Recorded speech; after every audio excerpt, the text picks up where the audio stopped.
కేంద్ర మంత్రి కిషన్ రెడ్డి మీడియాతో మాట్లాడుతున్నారు. లైవ్ చూద్దాం.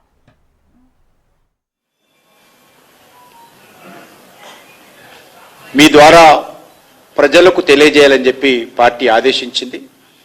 అందులో భాగంగా తెలంగాణ రాష్ట్ర రాజధాని అయినటువంటి మన హైదరాబాద్ నగరం నుంచి తెలుగు ప్రజలకు వివరించేటువంటి ప్రయత్నం చేస్తున్నాం.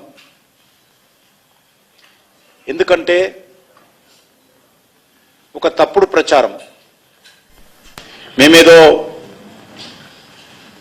ఈ యొక్క గ్రామీణ ఉపాధి హామీ పథకం తీసుకొస్తే దాన్ని నీరుగార్చేటువంటి ప్రయత్నం చేస్తున్నారనేటువంటి ఒక తప్పుడు ప్రచారము ఈరోజు కొన్ని ప్రతిపక్ష పార్టీలు చేస్తూ ఉన్నాయి.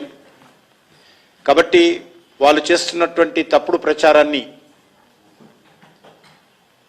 మరి ప్రజలకు తెలిసే విధంగా ప్రయత్నం చేయాలని పార్టీ నిర్ణయించింది. మనకందరికీ తెలుసు, నరేంద్ర మోడీ గారు ప్రధానమంత్రి అయిన తర్వాత అనేక రకాల సంస్కరణలు తీసుకొస్తారు. అనేక పథకాలలో మార్పులు చేస్తూ ఉన్నాం. అనేక నూతన పథకాలు ప్రవేశపెట్టాము.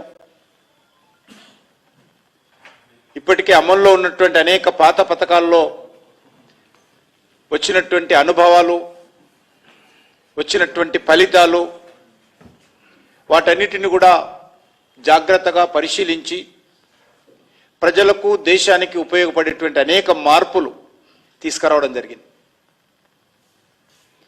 అందులో జిఎస్టీ, ఈ రకంగా అనేక పథకాలు, జిఎస్టీ తీసుకుంటే కూడా పన్నుల విధానంలో మార్పు తీసుకొచ్చాం,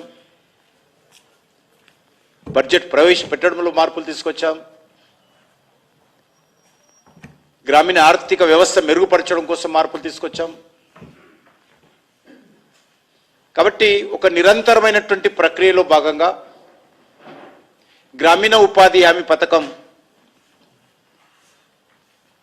మార్పులు తీసుకొచ్చి దేశ అభివృద్ధికి,